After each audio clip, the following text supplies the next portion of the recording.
হয়, প্ৰতিবেদন আগবঢ়োৱাৰ প্ৰাক মুহূৰ্তত আচলতে কেইটামান প্ৰশ্ন মনলৈ উত্থাপন হৈছে।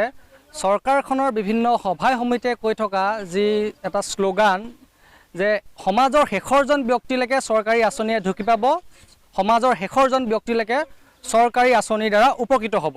কিন্তু সেইসমূহ কথা, সেইসমূহ শ্লোগান যেন অসাৰ হৈছে। মই পোনে পোনে সত্যৰ জৰিয়তে এটা পৰিৱেশ দেখুৱাবলৈ চেষ্টা কৰিছোঁ, এটা গৃহ দেখুৱাবলৈ চেষ্টা কৰিছোঁ।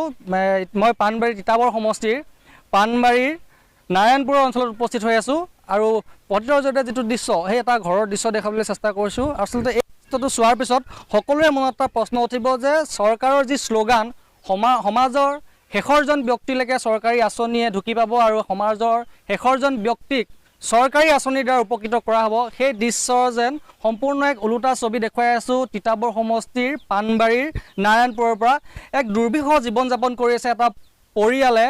উৱলি যোৱা বাসগৃহত তেখেতলোকে জীৱন যাপন কৰি আছে। চৰকাৰী বিভিন্ন অভিলাষী আঁচনি আহিছে গৈছে, কিন্তু সেইসমূহ আঁচনিয়ে এই মুহূৰ্তলৈকে ঢুকি পাব পৰা নাই এই পৰিয়ালটোক, যাৰ ফলত গোহালি সদৃশ পৰিৱেশৰ মাজত তেখেতলোকে জীৱন যাপন কৰি আছে।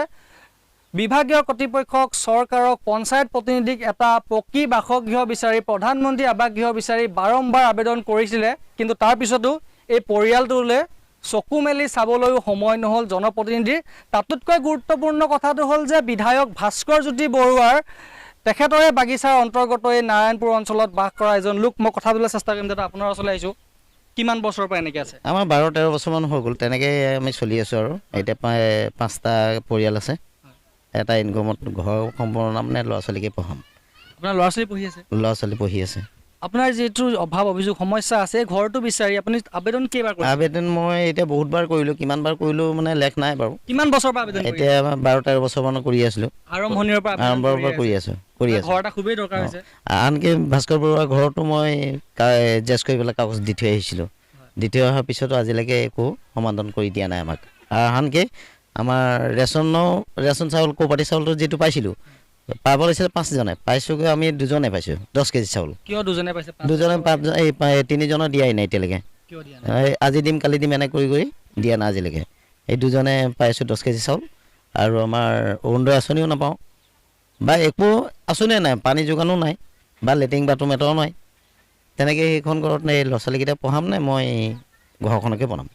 চৰকাৰী আচলতে কোনো আঁচনিয়ে ঢুকি পোৱা নাই। আচলতে তেখেতে কৈছে যে মই ল'ৰা ছোৱালীকে পঢ়াম নে মই ঘৰে বনাম। যথেষ্ট সমস্যা আছে। আপোনাৰ পৰিয়ালত কোন কোন আছে? পৰিয়ালত ল'ৰা 3টা আছে, মোৰ মাইকী মানুহ আছে, মই আছোঁ। আৰু মাইকী মানুহ কাণেৰে শুনি নাপায়, তাইকো মানে ট্ৰিটমেণ্টটো কৰিবলৈ পইচা পাতি অলপ অসুবিধা হৈছে। কাণেৰে শুনা নাপায়, এখেতৰ পত্নীয়ে কাণেৰে শুনা নাপায়। 3টাকৈ সন্তান আছে, সন্তানকেইটাক পঢ়োৱাৰ দায়িত্বও আছে আৰু সমান্তৰালভাৱে ঘৰখনো তেখেতে চলাব লাগে। মই পৰিৱেশটো দেখুৱাইছোঁ, ঘৰখনৰ পৰা বাহিৰৰ দৃশ্যত দেখুৱাবলৈ চেষ্টা কৰিছোঁ যে আচলতে এইটো জৰাজীৰ্ণ এটা বাসগৃহত এওঁলোকে জীৱন যাপন কৰি আছে, দুৰ্বিষহ জীৱন যাপন কৰিছে। তাৰপিছতো কিন্তু বিধায়কৰ ওচৰলৈ যোৱা হ'ল ঘৰটো বিচাৰি, পঞ্চায়ত প্ৰতিনিধিৰ ওচৰলৈ যোৱা হ'ল ঘৰটো বিচাৰি, কিন্তু কোনো এজন লোকে তেখেতলোকক আচলতে উপকাৰ কৰিব নোৱাৰিলে। এটা বাসগৃহত ভালকৈ থাকিব পৰাকৈ এটা ঘৰ দিব নোৱাৰিলে। আচ্ছা আছে, বিভিন্ন সময়ত জনগোষ্ঠীটোৰ ক্ষেত্ৰত আপুনি মাত মাতি আহিছে, এই কি ক'ব এই গোটেই বিষয়টোত? হয়, এইখন তিতাবৰ সমষ্টিৰ বিধায়ক ভাস্কৰ জ্যোতি বৰুৱাৰে এইখন বাগিচা হয় আৰু 66 নং পশ্চিম ঠেঙাল গাঁও পঞ্চায়তৰ অন্তৰ্গত নাৰায়ণপুৰ পাণবাৰী চাহ বাগিচা। আৰু এইখন বাগিচাত এইটো যিজন ব্যক্তি, একে দুখ লগা বিষয়, আজি চৰকাৰে যিমানখিনি আঁচনি আছে, এই আঁচনিৰ ভিতৰত এটা আঁচনিও তেখেতসকলক কিন্তু দুখী পোৱা নাই। আৰু যদি বাৰিষা বতৰ যেতিয়া হয়, বৰষুণে আনৰ ঘৰত টোপোলা বান্ধি বাস কৰিব লগা হয়, তেখেতে নিজৰ ঘৰতে থাকিব নোৱাৰে। তেনেকুৱা বহুত সমস্যা আছে। আমি